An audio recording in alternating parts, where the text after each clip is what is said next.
Hey guys, welcome. Welcome to Hired How to Get the Job's weekly review. Today, over the next 30 minutes, we're going to be talking about how to showcase different facets of your personality during the interview. When you think the interview is over, you're probably wrong, and why. And then we'll get to your Q&A. Now, today, I think we're going to have more time for Q&A than we usually do, so just be aware.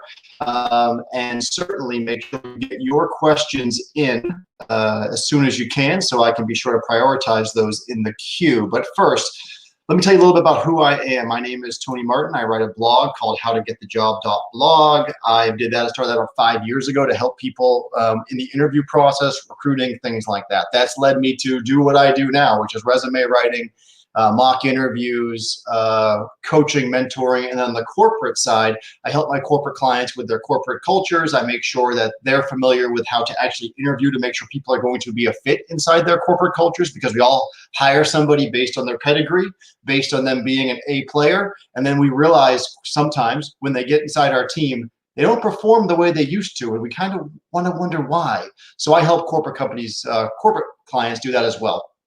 So make sure that you check out my Facebook page, you follow me on Instagram, and subscribe to my YouTube channel if you like this kind of content. You'll find all those things in those other areas. On the Instagram feed this week, we are doing resume tips every single day on Instagram at Hired How to Get the Job. I am doing a different resume tip that'll be for next week as well. In the past, we've done LinkedIn weeks, where how to up your LinkedIn profile and your LinkedIn street cred, if you're trying to think of a better term. So just certainly be sure that you're part of the community there, because this will only make you better. Make sure you're using this time wisely. So let's first give you a quick federal update. Federal update, nothing's going on. Well, there's some stuff going on. There's discussions happening. If you are currently on unemployment in the US, you have just expired the $600 a month stimulus package, federal benefit. They were giving a $600 a week check on top of the state unemployment check. That it ended on July 25th. Congress, the Democrats want to continue the $600 bonus payment. I don't know what to call it, honestly. The Republicans want to make it a $200 payment. Bottom line, because they can't agree, nothing's happening. But just so you know, that's kind of where it is. Tomorrow on Facebook, I'll give whatever the update is now at that point, because right now we're 4 days past the expiration of that other number, and both sides seem to agree something needs to continue to happen, but they can't figure out what that is. So in the meantime, you and I and everyone else potentially who are doing these sort of things are in the wind. Next, let's talk about how to showcase different facets of your personality during the interview. Now, this is kind of funny, because my wife and I, we had a big debate yesterday about this, because my original title for this section was how to showcase different sides of your personality, or how to showcase different personalities during the interview. And my wife decided that that was a terrible thing to say, because you only have one personality, which then led me going to Google and saying, okay, well, let's define personality. After doing all of that, it turns out that I will concede that I at least changed the title. Not that she was completely right, but maybe I wasn't completely right either. So with that, let's talk a little bit about why this is important, okay? When you're interviewing with somebody, if you are trying to hire someone to be on your team, do you want to hire someone that has no personality? Do you want to hire someone that's a yes sir, no ma'am, no yes sir kind of person? Probably not. You probably want someone that has some personality traits, some social skills, things that are going to help you get along. Now, I was in the Marines, obviously, because you see over here.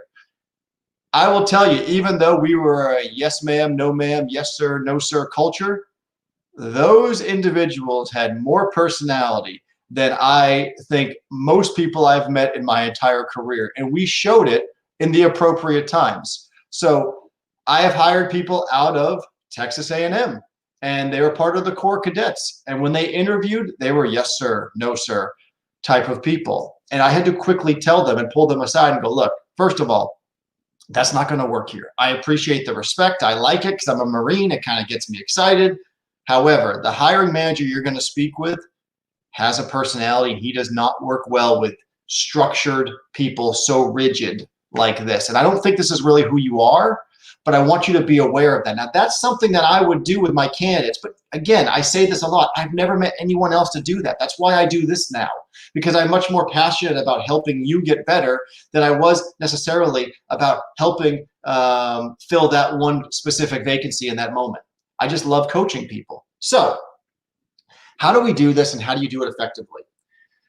Last week or the week before, I talked about one of my clients that I was working with, and she was leaving a job. And one of the reasons after 6 years she's looking to leave the job is because the boss she works with doesn't really give her respect. And I said, look, that's really good. Let's talk a little bit more about that. And as we were talking about that, it became clear that she was a really humble person. But if she answers the question why she's looking to leave and talks about how her boss doesn't give her respect, well, then it's important that during one of the next questions, she shows that maybe she deserves respect. Because if you're just saying, I'm leaving because of this, and you're only showcasing something that you're missing, well, the hiring manager might not think you deserve it, or might say, well, after 6 years of working with a certain individual, perhaps you don't deserve what you think you deserve. So if that's the only side of your personality is that you're showing someone that's extremely competent, maybe somewhat of an alpha, maybe somewhat of an aggressive, I'd say a red personality. If you're doing a E colors, disc, maybe more of a D, directive type of personality if you're doing that. But if you're only showing that one side of your persona, then they're only going to get one specific element, and that may not fit for their culture. So by showing other sides, so for example, the first question, hey, why are you leaving? I'm leaving because the whole respect thing. Great. Okay, well, let's talk a little bit about, tell me about time you made a mistake. Oh, well, shoot, I make a lot of mistakes. I mean, I'm not perfect. And, I mean, you see, if they ask you a question about making a mistake, don't just have one mistake. Have a whole bunch. We all make a whole bunch. I'm not saying have a whole bunch that bankrupted the companies, but I am saying make sure you're aware of little mistakes you've made in your career. Because if someone that I'm interviewing is saying that they're leaving for a certain reason, I am going to try to prove over the next couple of questions that they deserve that level of respect or whatever that is they're looking for in the next company. So show your humility side, okay? Don't think you have it all together all the time, and show somebody that. We build relationships through vulnerability when you're interviewing. Interviewing isn't always about being the person that has all the answers. It's often about a lot of that. But it's also about showing that you can be humble, that you can be coachable, and that you have some humility. So that's that. Next, also make sure that you discuss how you can mentor and lead somebody. I don't care what the role is for. Look, we all have opportunities to be leaders in our job. If you're a receptionist, you're still going to be leading clients and candidates through the interview process, or through the discussion, or through the getting into the building process. You're going to be setting up meetings. You have opportunities to lead. And no matter what role you have to show that you can be a leader as well. Not that you're going to take over, not that you're going to dominate. Okay? So make sure you're showing different sides of your personality. Next, let's talk a little bit about the interview is over, right? Take off the pack. Relax. Wrong. I have used this tact every single interview I have done with somebody I liked a lot. And what I mean by this tact is, we've done a 30-minute interview. We've done a 1-hour interview. We've done an 1.5-hour interview, depending on the structure and what we're trying to accomplish. When it's over, I'll say, Mike, relax, you did great. Can I give you some feedback on the interview process? Now, Mike, of course, is going to say yes, because we all say we want feedback, but then our inability to take feedback is the struggle. Now, last week, I did a whole 5-minute video on feedback. Feel free to check it out on the YouTube channel if you'd like. But it talks about why feedback is so important. Now, and if you can't take feedback in the interview process, I'm never going to hire you, okay? Because if you can't take feedback when I'm interviewing you, you sure as heck can't take feedback when you're in the company. So make sure you can take that feedback. But I've always said, hey, look, relax. Interview is over. Let me give you some thoughts on how I think it went, what I think you could have done better, and things like that. So be open to that. And then watch another video I did a few weeks ago, how the recruiter is not your friend. Because I've used this tactic, okay? This tactic is very simple. It is mirroring my candidate so that I can make them as comfortable as possible. Because what I always say to my recruiters that have worked for me, your job is not to hire somebody, which is very counterintuitive if you just think about it. But the more you think about it, the more it makes sense. My job is to disqualify anybody that's bad. And then whoever is left, hopefully any one of those people left are going to be a good fit for my organization. So if I've disqualified 10 people and I got 3 strong candidates, I don't necessarily think one might be, I might think one's better than the other, but I know all 3 can do the job. And then I want to allow the hiring manager to pick the best personality for his team and the best person to fill the gaps that he or she is looking for. So realize that the recruiter's job is to disqualify you. So they're going to use every single thing in their arsenal to disqualify you. For example, if I'm talking to a candidate on the phone, and I don't ever swear, but I catch him or her use a cuss word, then I might reciprocate a cuss word just to calm them down and just to relax them so I can see who they really are. Again, I'm not trying to use mind games on anybody, but I am trying to see your real personality, and that is very difficult to do in an interview. And the only way you can really do that is once that person trusts you. And sometimes the only way someone's going to trust you is if they feel like they're talking to someone that they're one of their friends. So if you're a recruiter, make sure that you're using mirroring techniques to work with your candidates so you can see who they really are. You're not trying to manipulate the candidate, but you are trying to make sure that when you go to the hiring manager and say, hiring manager, here's who I think Tony Martin really is, and here's why, it's going to benefit you in the long run, okay? So now, let me see, make sure I hit anything else on that. I think I've hit everything on that. So terrific. So now let's go to our Q&A. Oh, there we go, Q&A. So if you have any questions, be sure you ask them now. I'll make sure that I get them in. It's so funny, I get questions. I'll get phone calls right after we'd stop doing this in 15, 20 minutes. And they're like, hey, I got a question. And I'll be like, why didn't you ask it? Well, I didn't think you'd answer it. I'll answer anything on these things. Frankly, if it trips me up, I think it's kind of a little bit more fun. Also, feel free to use this time here to network. Feel free to put who you are in your comments, what you're looking for.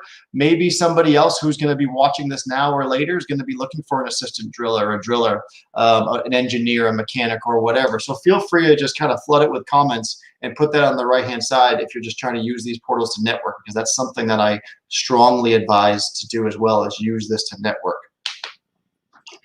And then lastly, too, feel free to give me a thumbs up or a little like. Push that like button if any of this information has been helpful for you so far. All right, so questions this week. This is an interesting question. So it's a very specific case, but I think some of you might resonate with it. I'm working with an engineer. That's as deep as I'll go with who he is. But he's an engineer and he works a lot of projects for different companies. And these projects have specific dollar amounts that they bid on to win the work. Okay. So this individual's question was, look, how can I quantify the accomplishment but not disclose that BP or Shell or Chevron spent $8.2 million or $1 billion on this project, and it was a 6-month project. So there's a few ways you can do that, because I really believe you need to quantify your accomplishments. And if you're afraid that you're going to be too sensitive to the market or too sensitive to what the client is, then you're not going to be as effective on selling your resume. So here's what you do. The first thing you can do is you can change the format of your resume from a chronological to more of a functional format.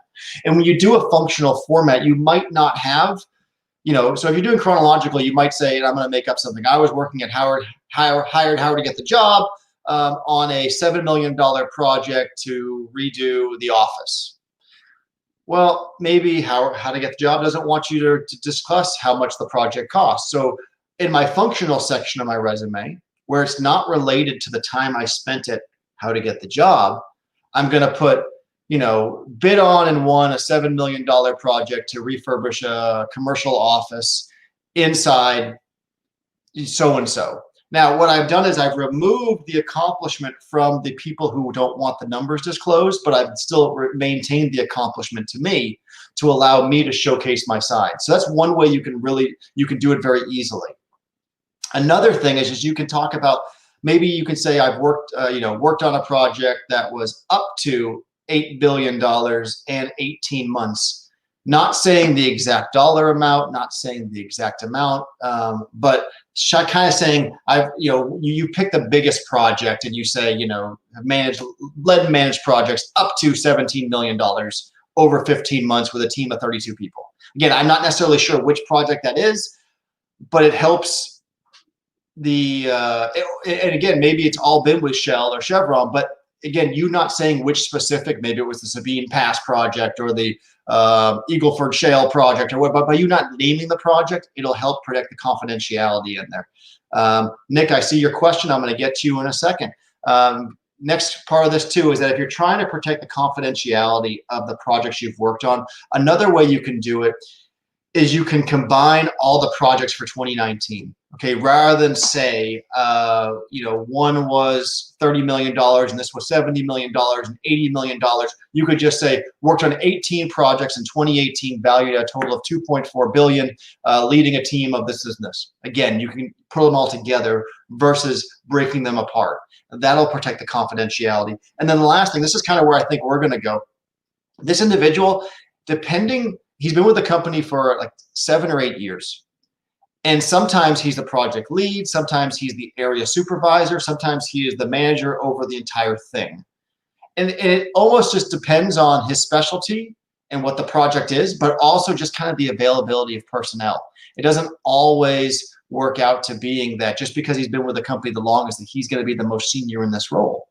So what we're going to do in this case is we're going to say when he had this title, he's worked on projects as big as this amount. When he's had this other title, he's worked on 18 projects, the largest of this amount. And when he's had this other title, he's worked on 13 projects, with the largest being of this amount. So that helped him at the end of the day figure out how to best categorize his projects with protecting his clients and the sensitivity of those numbers. All right, so Nick, during a second interview with the same person, is it okay to address and answer a question you couldn't answer in the first interview? I like that question, Nick. So the way I understand it, Nick, is you realized that in the first interview you didn't do very well on a question and you want to readdress it during the second interview. There's no issue with that, but I would try to infuse it in another question they're asking. I wouldn't just say, at the end, hey, do you have any questions for me? And then you, Nick, go, well, last time when we were talking, you asked me this question. Because truthfully, too, you don't very often interview with the same person multiple times. You do for the recruiter sometimes and things like that, but rarely are you going to be having the same first interview panel as the second interview panel. It's often a different group of people, unless you're going for a CEO role, and then often you're with the board of directors, and you might be with the chairman of the board for the first interview, and then the whole board for the second interview where the chairman is still there. Yes, you absolutely can, but I would try to work it into the interview. So when you're walking away from that first interview and you're like, damn it, I should have answered this a little bit differently. I'd make a mental note. I would get my answer outlined in my head. I'd write it down so I know how it works. And then I would be looking for opportunities to infuse that answer into my next round of questions. And I can't think of something off the top of my mind, but I can certainly see how that would work. And I think I've even done it where they might be talking about leadership over here, and then we move on. And then the next day we're talking about project management, or the next interview, and I'm able to then say, and also, when I'm leading people in a project, I also like to do this, this, and this, which is actually addressing the first question, which I don't think I did very well. But I hope that helps you, Nick. If it did, good. If it didn't, feel free to reach out to me or ask some follow-ups here. Whenever anybody and I talk during a consult, it's often something like this. Nick will ask me a question, for example. And then Nick's question will lead me to 15 follow-up questions, and then I can actually answer Nick's question. And it's not because I'm trying to be difficult, but often I don't think the answers I can give are always that in depth if I don't fully understand the scope of the situation around them. And I do this a lot when I'm teaching corporate clients, okay? I tell them that follow-up questions are key. And this is true when you're interviewing. Realize that when you're interviewing with somebody, you need to be able to listen to what the question is, answer that question, and then listen for the follow-up questions. But realize that as you're answering the questions, you are going to be leading them down the path of what follow-up questions they're going to want to use. And the example I'd like to use for this is that if I say, tell me about a time you acted inappropriately in a meeting. Now I'm testing your self-controlledness and self-awareness. And you answer a question about this time that you did something wrong in a meeting and how you aggravated people. I'm then going to ask you some follow-ups probably about that, asking you, well, how was your relationship with these people before you did that? Because I want to know, did you blow up? Was this like the final straw and you're passive aggressive? Or, nope, this was the first meeting with these people I've ever had. Okay, so you're a hothead. Like, bottom line, your story is the setting that's going to allow me to have my follow-up questions. So you have a lot of control in that. And there's many videos I've done about that, so feel free to check them out. All right, no more questions on the live feed yet. If you do, feel free to pop on up there with there. Question, I was laid off recently, and how do I write that as an accomplishment on my resume? So this is an interesting question, because truthfully, if you've been in oil and gas for the past 10 years and you just now were laid off, or you still have a job, that is an accomplishment. But you can't just say, oh, well, I survived the layoff. You know, that doesn't quite work that way. So what you need to do is you need to make sure that you first say how many people in your peer group were laid off. So you say something, continue to bring value while 90% of my peers were laid off. Or you don't say my, but while 90% of peers were laid off. You can say that on the resume, and that kind of lets you know that, hey, look, I've accomplished this thing right here, but I'm also still with the company. It'll highlight that without saying that the accomplishment is actually still being with the company, but it'll highlight the fact that 90% of the company was laid off, showing that you're probably a real strong person. Joel in Austin said, I saw your networking video on Instagram. So that was probably a couple weeks ago, Joel. And were there any other ways to network outside of the video where you mentioned social media, interviewing, and traditional events? So yeah, so if you're networking right now during COVID-19, just to recap people who didn't watch it, like Joel, social media is a big deal, right? You want to make sure that you're scrubbing your social media so you're not showcasing personalities or sides of your Facebook page that you don't want people to see. Because that's the number one thing I do is I go to LinkedIn. Number two, I go to Facebook. So make sure your Facebook shows you as a family man or whatever you want to be shown, but realize if it's not private, if there's stuff on there that's bad, probably going to see it, and you might just not get a phone call and you won't know why. But interviewing, yes, I always say interviewing is a great time for networking, because often, even if the company's not a very good company, where those people end up 6 months from now, you might want to go to. So always take those opportunities to interview, even if you're not a fan of the company. And then traditional events, you know, net happy hours, social events, coffee shops, things like that are good. Another place to network, which I don't think I mentioned on that video, but volunteering, okay? If you're looking for a job, volunteer somewhere where you think other people of like minds are going to be. Not because necessarily the volunteering job is going to qualify you for the job you want, but those people in that room might be associated with things that you want to be associated. For example, at my church, I do the lights. It's choreographed to music, but it all has to be done manually based on timing. Now, I have no skills in this whatsoever a year ago, but I got a passion for music. I played a musical instrument when I was a kid, a piano, but I have no musical skills as an adult. But there was an opportunity to volunteer at the church. Now, I didn't volunteer because I was looking to network. I just volunteered because I wanted to volunteer. However, the byproduct was I was surrounded with people who felt the same way I did about God, about Jesus, we were yoked in the same sense. So I immediately clicked with all these people around me. And if there was an opportunity that popped up inside their organization, I would be better for it because they would know me and they would know that my personality is like theirs. So don't just volunteer at a random location. Make sure you have some passion behind what you're volunteering at too, because when you're volunteering at somewhere, that is going to showcase the best sides of you. If there's no passion behind where you're volunteering, then you're not really going to be your best self. And maybe just you being there isn't going to be good enough. You need to make sure that when you go somewhere that you actually look like you're enjoying it and you look like you're someone people want to spend time with. Okay? Ayush from the UAE This is a different question. This is more about a developmental question. Is he's a recruiter. He's been a recruiter for the past 5 years, and at the moment, he's feeling that his portfolio, his professionalism isn't growing like it used to. His question is what courses or certifications can he take to help bring value to his career path to open more doors in his region? Now, first of all, I'm not familiar with the UAE region as far as what opportunities are there. I've only been there once, and I'm not as familiar, but let me just kind of give you some of my general feelings. First of all, if your company's willing to pay for a course, then by all means, find a course that's not a generic course. It's not like a 2-day symposium on recruiting. Find something, and if you do, then look at the course lists, the agenda items in there, and make sure there's stuff that you feel that you're either really strong in or really weak in, or you want to grow in. And the reason why I say that is that during the strong ones, you're going to have an opportunity to speak more, and you're going to have an opportunity to show some people in the room, oh, you know what, this guy knows what he's talking about. I gotta make a little mental note to go introduce myself to that person about an opportunity that we might have.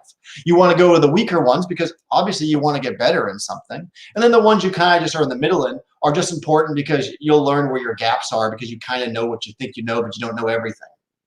So make sure you're customizing what you're actually trying to learn. Now, a good example is that when I got hired by a company to do military recruiting, that was the niche, right? I was a Marine. I knew how to find military guys to work oil and gas. And as I talked to these companies, they didn't have, they said they had a recruiting strategy for military, but it was really, let's just go to a random base and go hire somebody. It wasn't, let's go find the bases that actually groom the type of people we want to hire. They didn't know there was a difference, that some bases have this type of soldier and this one have this type of soldier or sailor or airman or Marine. So I brought something special to the table that I was really strong in, that's differentiated myself from the peers that I was interviewing with. And then once I was inside the organizations, I realized that I was really weak on emotional intelligence and those sort of things. So then I sought out specific courses that would teach me those things. And then I was able to build an emotional intelligence program for my entire company that we started recruiting off of, and also helping build our non-technical skills training based on. So there's lots of opportunity to find out what you're weak in and then focus in those weak areas. Yeah, of course, there's still going to be value with the GPHR and the PHR. I went for a PMP certification and it's served me well. But find the free resources, especially right now, if your company can't afford necessarily to send you certain trainings. Find those free resources that are going to be able to help you along the way, because that's what's really going to help separate you from your peers as you continue to grow. So, all right, I think that wraps us up today. Again, if you do have any questions, I got 1 or 2 more minutes to answer them, and I'd love to. Let me make sure I didn't miss any questions, because sometimes I do that and then it bothers me afterwards. So let me do a quick look around. We can always answer questions about how to answer the question, what do I want to get paid? There's a question that I get a lot. I haven't received it this week. Let me just answer that question for you, because I want to make sure when someone asks you, and it always happens in the first interview, always, I hate saying always, it often happens in the first interview. What are you looking to make? What you say when someone asks you what you're looking to make. You research what the job does. You research what the job's supposed to pay, based on going to salary.com, Glassdoor, Indeed, and payscale.com. Once you've researched those, what the numbers say for the position you're applying for, when they ask you what you're looking to make, don't say, I'm looking to make $100,000 a year. Say, from what I can tell, this position should pay around $100,000 a year. That seems to be appropriate for what I know about it. By doing this, you are going to ensure that the company knows you've researched the job, and you're also not going to typecast yourself into a certain salary. Max has got a question. Max, should I change my position titles when tailoring my CV for the role? Because often recruiters scan for the exact position's name, skipping everything below in the role. Great question, Max. Yes. When you're customizing your resume, when you're applying to a specific job, if you know that you are a second engineer, right? Now, this is really interesting too. For those who don't know, European engineering classes for offshore maritime people is different than the US class. And sometimes recruiters aren't very familiar with that. So you look at the job description and it might say they're looking for a second engineer in the US, which I believe is the equivalent to a first in the Europe, but I could be wrong, but make sure you customize, or maybe you're an electrical supervisor and the job says I need an electronic supervisor. I would change the title that I have to electrical supervisor, but I'd probably change it more in the professional summary than I would on the actual company I worked for. Now, if you realize that people use the titles interchangeably in the company that you were most recently at, then yeah, absolutely, I would do that. But just be careful, because when we do background checks on individuals, Max, and we actually check to make sure where they worked and what they had, we double check their titles. And if you say you were a mechanic and the company actually says you were an assistant mechanic, that's going to look poorly on you. So I would put in my professional summary, more than 10 years of experience as a professional mechanic in the offshore oil and gas industry. But then on those roles, I probably would stick with assistant mechanic, but I'd make sure that I highlighted the scope of maybe why the assistant mechanic at your company was just like the mechanic at a different company. All right. Thanks, Max, for that question. Any other questions? Going once, twice? I'll give it, because I know there's always a delay a little bit. But as always, while we're wrapping up, thank you so much for watching. If you think this was beneficial, first of all, I apologize. I didn't bring the usual level of energy that I usually have. I have an ear infection, and it was a struggle. So that's why I'm a little discombobulated as well today. But thanks so much for joining. Do please subscribe to my channel on YouTube, Hired How to Get the Job. If you like these sort of things, all of those questions that I answer every week are on there. I make sure that I cross-stream this on YouTube at the same time. So this is uploaded immediately over there. So make sure you check that out. Make sure you check out my blog, howtogetthejob.blog. Make sure that if you know somebody or if you need help getting hired, reach out to me so I can help show you how to get the job through resume writing, interviewing. I do free consultations to help people figure out what they need and where they need it. Oops, Nick's got one more question, and I will gladly take Nick's question. How can someone quickly explain why they took a lesser paying job title?